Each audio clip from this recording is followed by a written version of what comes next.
Welcome everyone to space, taking a look at the solar system unit now, and the lesson that we're going to go through today is what our solar system looks like. And we're going to use the National Geographic space interactive tool to kind of show us how to do this. You all have seen this before. You had an assignment with it and should be consistently getting back into it, and hopefully this is a way that you can go back in and follow along as we go through it and just kind of see this. We're going to start with the sun, and as we click into this, we're going to get ready to click on the interactive feature of the sun, and that's going to take us in here and allow us to see what exactly I want you to see, and some of the key things and key facts throughout the entire solar system that we see.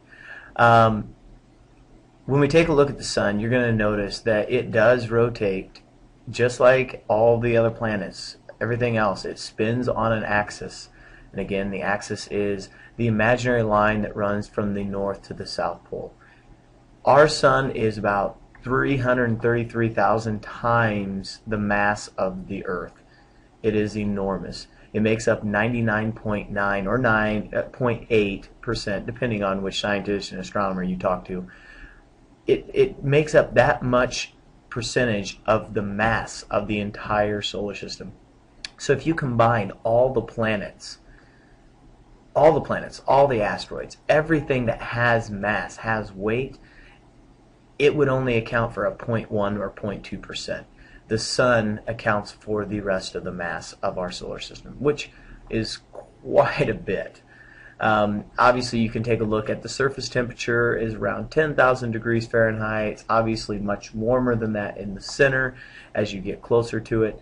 And then as we look at some of the key things that I want to show you, right down here you have what's called a solar flare.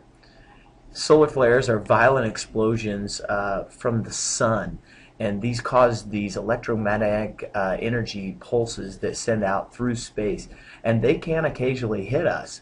Now, most people get worried that it may do some major damage, but really, these, even if they hit directly or at a glancing blow, they will just knock out some communications, different things of that nature. It's not going to disrupt the entire planet by getting hit by a solar flare. So we're going to go ahead and move from the sun and go to the next planet. Alright, our next planet is, first planet really, is Mercury. It is the closest planet to the sun. Has a lot of craters on it, and mainly because there's no true atmosphere that is around Mercury. So without an atmosphere, you don't get any restriction of what comes in and hits your planet. There's no burning up. As an example, the Earth has several different layers to its atmosphere, and in the mesosphere is a very thin layer that when meteorites or meteors come into contact with it, they start to burn up immediately. And so it's kind of a protective measure to have that atmosphere. But since Mercury does not, it causes some major drastic differences. One of the things is the temperatures there. It can get upwards to 800 degrees Fahrenheit on Mercury, but then it can get as low as almost below 300 degrees Fahrenheit. Most people will say, well, how is this? Well, take a look at the desert here on Earth. In the daytime, it can get so hot, and we talked about this in class, but most people that get lost in the desert, they don't really die from the heat. They die from hypothermia, which is the extreme cold at night. It gets so cold because the sand cannot hold in that heat, and it just releases it. The mercury is the same way. When nighttime comes, it can't hold in all that heat that is being produced, and it releases it. Okay, now we move to Earth's sister planet, which is Venus. And I like to call it the ugly sister, because really there's not too many nice things about Venus. Now, Venus does have an atmosphere. It's a very thick atmosphere, and a lot of people, astronomers especially, have had issues with trying to see what's on the surface of Venus because of all these clouds and everything that's going on there. a couple key things about Venus that we need to make sure we pay attention to. And a lot of people just look this over. And I told you in class to take a look at this. Is there something very interesting about the length of year and the length of day? If you take a look at the two of these, the length of year is 225 days. The length of day is 5,832 hours. Now it also says retrograde. That means it's spinning in the opposite direction as all the other planets. So all the planets are spinning in one direction. It is spinning in the exact opposite direction. Now the interesting thing about Venus is the fact, if you do the math, take 5,832, divide it by 24 for hours in the day, and you get 243. So what does that mean? That means on Venus, your day is actually longer than your year. So the revolution around the sun, the orbit around the sun, takes less time to go all the way completely around and create 1 year than it does to spin on its own axis. So yes, if you were living in Venus, on Venus, you may be 11 years old or 12 years old or 13, but you would have only seen approximately 10 days.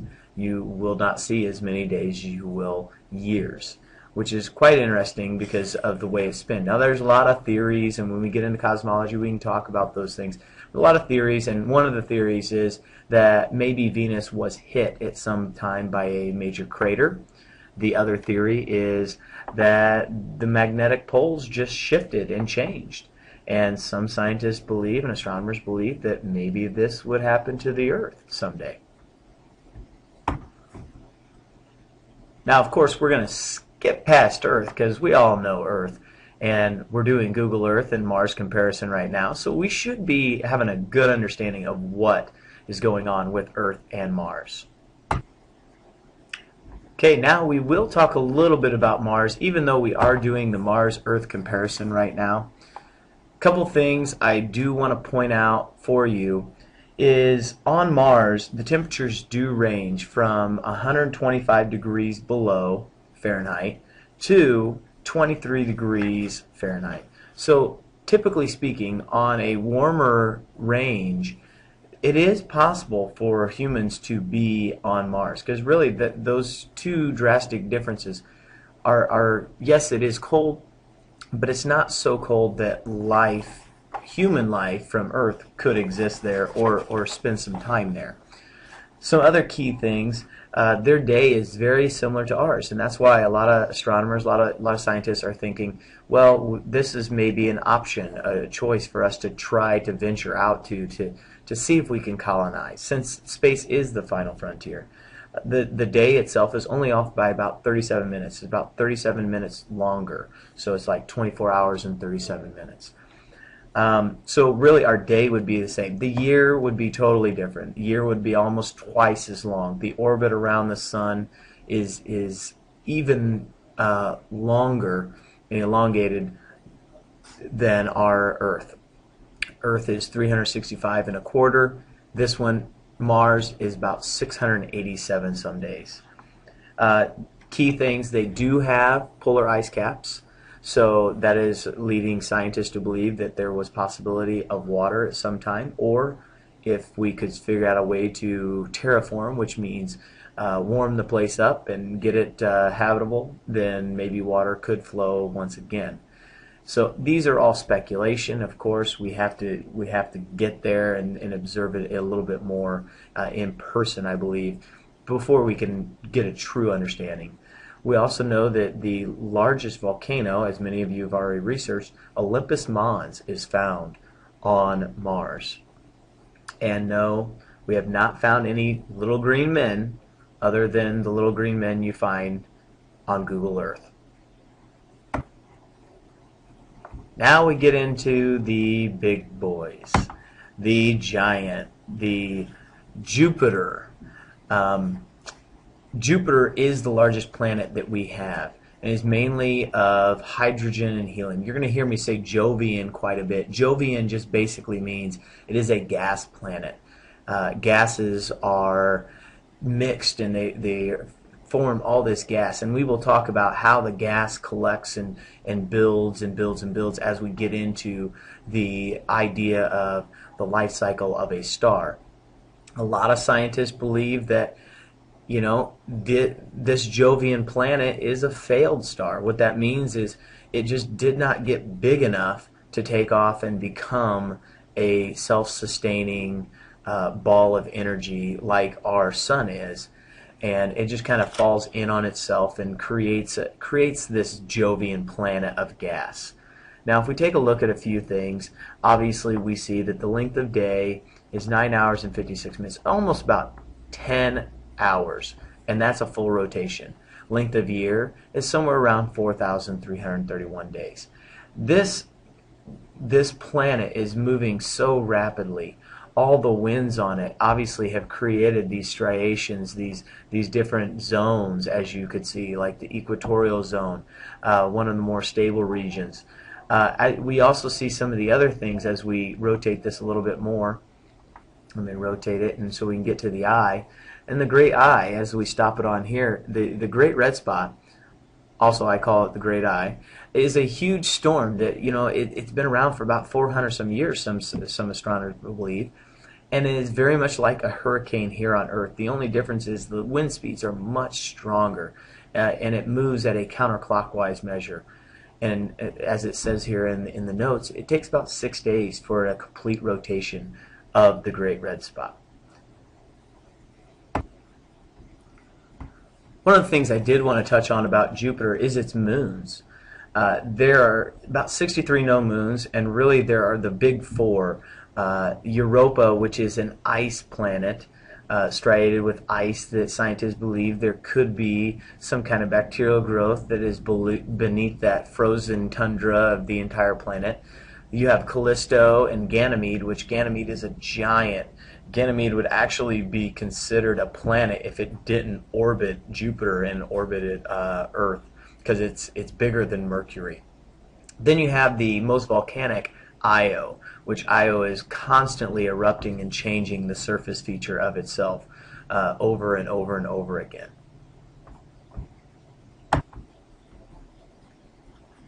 That leads us to our Saturn, which is the ringed planet. They call it the ring planet, obviously, because the rings that are found on it as we go into our interactive feature. The interesting thing about Saturn is Galileo was the first to discover it. Its day is almost 11 hours long, so it's a little bit, its rotation is a little bit slower than that of Jupiter. In 2005, a satellite went called Cassini-Huygens, and the two, Cassini and Huygens, were two astronomers that paid a lot of attention to Saturn and came up with many different things, talking about the rings and the different things that are about Saturn. So Cassini-Huygens went and observed many of the things about Saturn, and we're still getting back information from Cassini-Huygens and showing the landscape of Saturn and some of the things that we see. And again, Saturn is a Jovian planet. It is a giant, a gas giant, and it is mainly hydrogen, helium, many of those gases. Has a lot of wind as well, just like all the other gas giants, and it's got that yellow gold banding around the planet, as we see with the gases kind of coming out of it. And again, it's got the second largest moon, called Titan. And Titan, it too, just like Ganymede, would be considered a planet if it orbited the sun, but it orbits Saturn instead. And Titan, what's very interesting about Titan is Titan has a nitrogen-rich atmosphere. And it's interesting to us because that's very similar to Earth, a very nitrogen-rich atmosphere. Now we're going to head into Uranus, and yes, I said Uranus. A lot of people mispronounce and they try to say Uranus, but it is actually Uranus. The interesting thing about Uranus is the fact that scientists do believe there are rings around Uranus now that they've analyzed and looked at a little bit closer. But the odd thing about Uranus is the fact that it is spinning, it is rotating on an axis, but its axis point is a little off because its axis is not north and south, its axis is east and west. So it is actually tumbling in a sense as it's rotating. So it is one of these rarities that we see with the planets, and it's one that we don't have a lot of information on. You know, we haven't had that many trips out to Uranus to see what it's all about. And I'm sure eventually down the road it'll be something that'll become more evident as we get our better technology to see out further and further and further. It's got a bright blue color, and that comes from the methane gas that's in the atmosphere. And again, Uranus, it too is that Jovian planet filled with gas. Leads us to the last of the gas giants, and this is Neptune. Now when we look at Neptune, Neptune looks very similar to Uranus. Its size is not as big as Uranus. Length of day, again as we see here, it is 16 hours, 7 minutes, so it's going a little bit slower. Its year is much, much larger.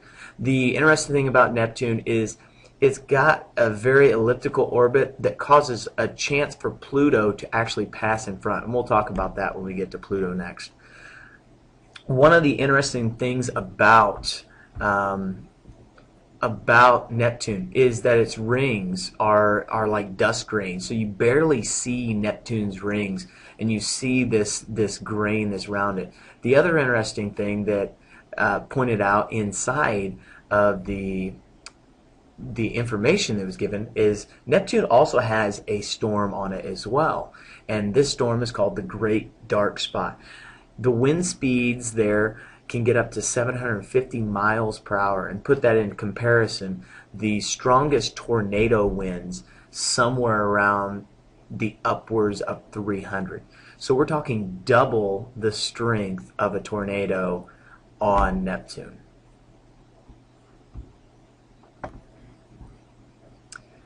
And last but not least that we're going to talk about today is poor Pluto.